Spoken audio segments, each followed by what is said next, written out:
everybody. Welcome to ABA Inside Track, the podcast that's like reading in your car, but safer. I'm your host, Robert Perry Cruz, and with me, as always, are my fabulous co-hosts.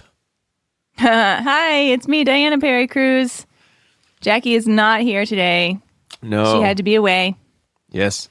She had a whirlwind adventure, and it's only just begun. Maybe she will tell you about it at our next preview. But for now, yes, she had to be away, so we are recording our May 2025 preview to show everyone, or tell everyone, I should say, what's going on in ABA Inside Track this coming month. Most of the time, we're a behavior analytic podcast where we talk about behavior analytic topics, behavior analytic research, but we do something a little different at the beginning of the month on the free feed or the end of the month for our patrons, where we give you a little preview of what's coming up if you want to read ahead. So we have May, so that's the beginning of spring for us, though you might not know it if you're in New England right now when we're recording this. But we have some book club episodes from last year coming up, as well as some other episodes and some special guests joining us. So let's kick it off by reviewing what we'll be talking about in the coming weeks. All right. May is a little bit funny because even though it has 31 days, it's only going to have 4 Wednesdays, and it just barely squeaks in the 4. It's a little bit unusual. In addition, one of the weeks will be a release of our last year's book club, which is titled Activity Schedules, and I'm looking right now for like the full title of the book. Do you remember exactly? I think it's called Picture Activity Schedules. Picture Activity Schedules by McClanahan and Krantz. Remember that? It was like a whole year ago, so it's like hard for us to remember when we recorded this, but it is a very useful episode, I think. We review this really useful book. If you're trying to teach picture schedules, this is a great go-to resource. It reviews a lot of different ins and outs of the varying components of teaching a schedule and ensuring that you're doing so with efficacy and efficiency. So that happened last year, but it's now being released on the free feed to everybody, so you can look forward to hearing that in the very first episode of May, coming out after the preview, which is we're recording right now. Yeah, but Diana, what should people do if they say, ooh, I want 2 CEs for listening to that whole episode, but I'd like to pay almost nothing for them? They should go back in time and have been a patron a year ago. Well, they could actually, spoiler alert, you could be a patron right now. And the book club CE discount still applies. That's true. So don't feel bad. Don't feel like you missed out a year ago. No, because you can jump into that stream at any time, and you not only get the upcoming episodes, you get all the back catalog of those past episodes. So it's all the book clubs are free, and then all the listener choice episodes are free. So that amounts to like 12 CEs, I think, at least a year. Right, Rob? Yes. My math is not mathin', but I think that's right. Yes. And that's a lot. That's a lot of CEs. We think it's a pretty good value. You get everything early. You can get discounts on other CE purchases. So kind of it's a nice way to sort of, give us a little extra support and to, get some extra kind of professional benefits just from kind of being a part of it. And, we love interacting with people, message us or, we try to interact with everyone, certainly who emails us, but it's kind of nice when you get little messages on the Patreon page. So it's a little extra, but again, if you're interested, you'll be able to hear that book club. You'll be able to hear a preview for the next one. And if they strike your fancy, or if you want to have a vote in the upcoming book club polls we'll be doing, then, well, just patreon.com/ABA Inside Track. Well, that's one thing, but we've still got other Wednesdays coming up, Diana. So what's coming in those Wednesdays? Yes, so 2 other Wednesdays are happening in May. The next episode to come out after that one is titled Pictorial and Video-Based Preference Assessments. So you have that to look forward to. We review 3 articles in that episode, and I'll tell you what they are now. An evaluation of a brief video-based multiple stimulus without replacement preference assessment by Broadhead, Aldebayan, Mates, Abel, and Browers, and that was in Behavior Analysis and Practice 2016. Assessing the Efficacy of Pictorial Preference Assessments for Children with Developmental Disabilities by Heineke, Carr, Pence, Zias, Valentino, and Falligant. And that was in JABA 2016.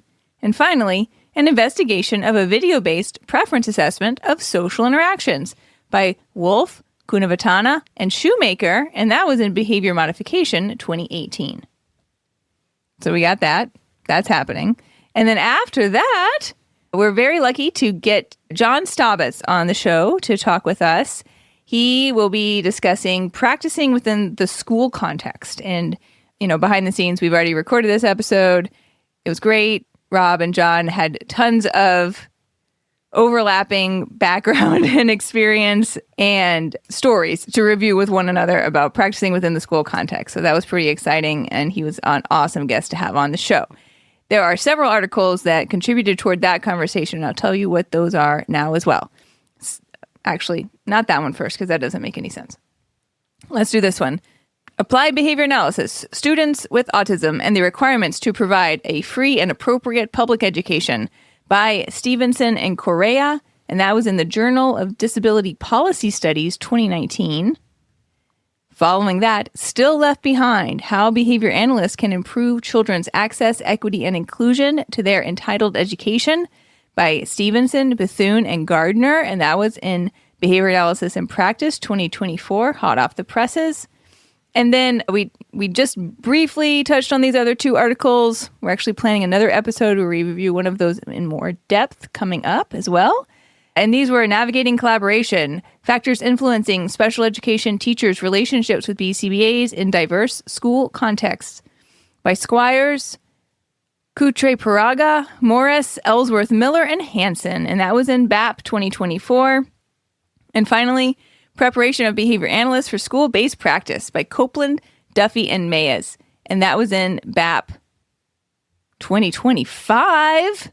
Say what? Hot off the presses. Nice. Okay. Yeah. So that's what happened in May. That's what's coming up. Beautiful. Well, now that we know what's coming out in May, let's... What? You got to make it a face. I was like, did I forget something on the show? No. Okay. So let's move into the errata section, which would be a great place to find out things that we might have missed on the show. The errata section, where we sort of talk about other things related to the show, as well as sometimes read some comments or emails. And Diana, forgive me my boldness. I didn't plan this with you ahead of time, but there is a topic I want to talk a little bit about that we don't often talk about on the show because it is not one of Jackie's favorites, and that is games. I want to talk about games for a little bit. Specifically, okay. I want to talk about a very cool kind of online class that I've been doing thanks to Brian Middleton, the bearded behaviorist. He's been on the show a few times. Yeah. He has the Oh Behave podcast, but he had suggested that we and a couple other behavior analysts try out a very interesting, I wasn't quite sure what it was at first, but it's a therapeutic game mastering. So we're doing a course together on that right now in which we use evidence-based therapies and practices. So specifically in our field, it would be things like CBT or ACT and then sort of have this wrapper of tabletop role-playing games. So, Dungeons and Dragons or, I'm looking at my wall of some Vicen, which is a Swedish role-playing game, a horror game. So any of those, role-playing games you might know of. What was the one we played where it was, you were like on the prairie? Wander Home? No. Sorry, not Wander Home. That one was not my favorite. No, it was like you were solving a mystery, like a murder mystery on the prairie. A murder mystery on the prairie? No, maybe it's not a murder mystery.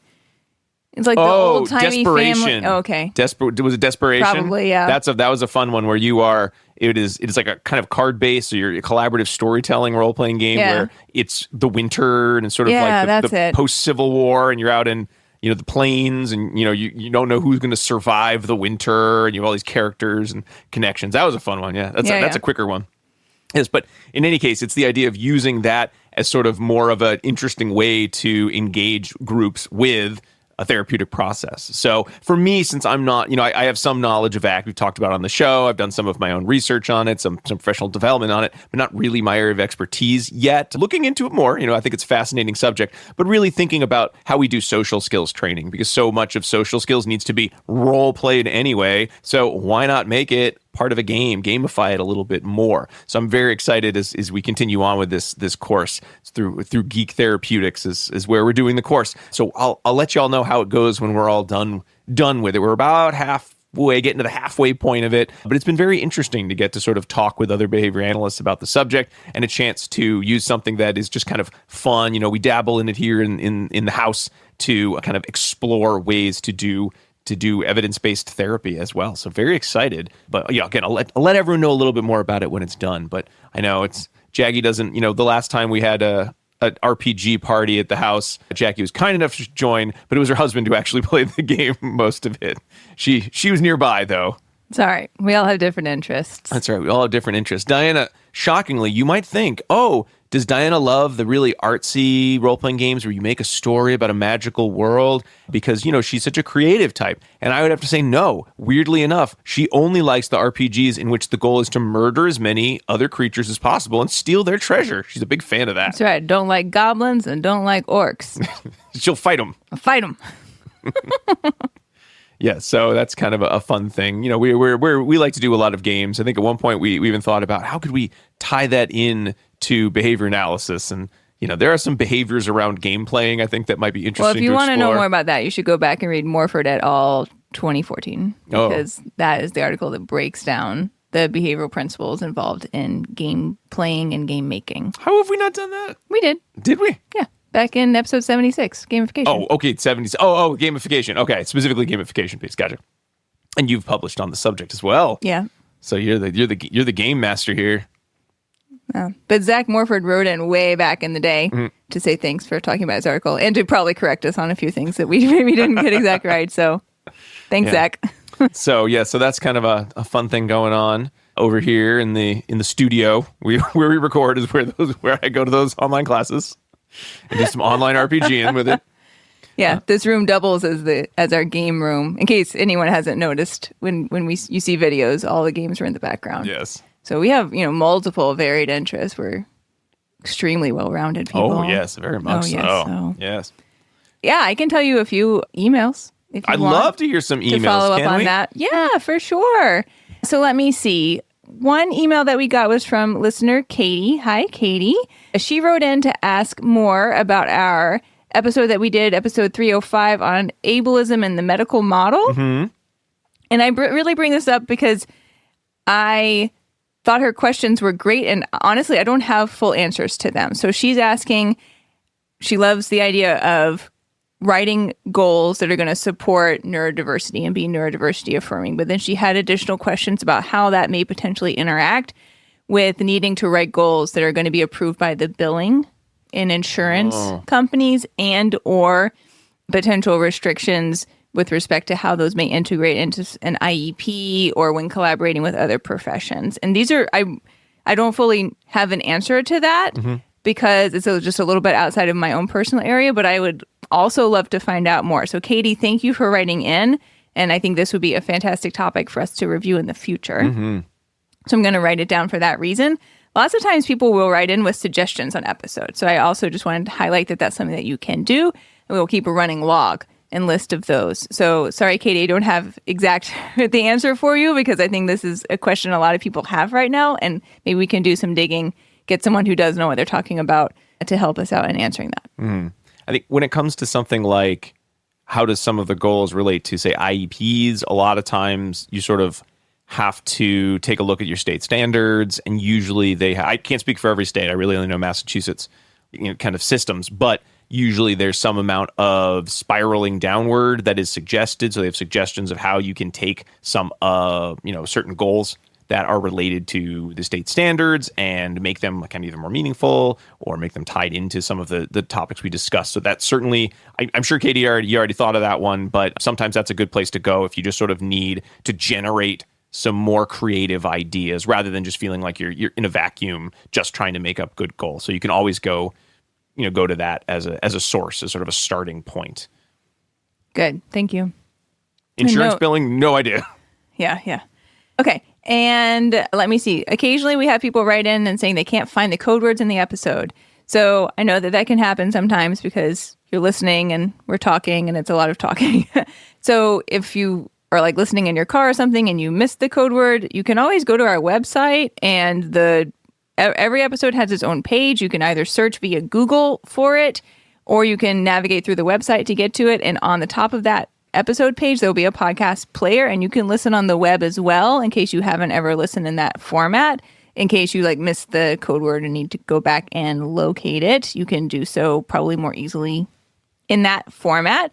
If you cannot find the code word, that's okay as well. What you can do is write me a little blurb summary of the part of the episode that you didn't find the code word for. Like maybe you found one but not the other.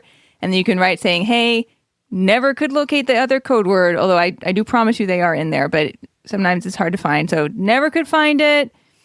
Here's the part of the episode that I did 100% listen to. Here it is summarized. And then when you like submit on the website with your code word, you can just put see email for summary for the missed code word. And I will remember that. And I will put the two together and then approve your CE so they get sent to you. So I do troubleshoot and help people find that information sometimes.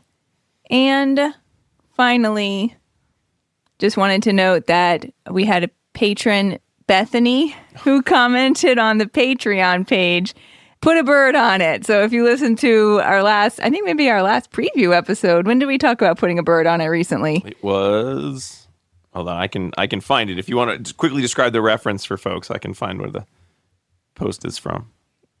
Sometimes you got to gussy something up by putting a bird on it. I'm not going to say anything more.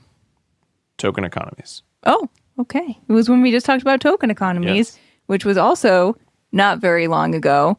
Was that episode 304? It's 307.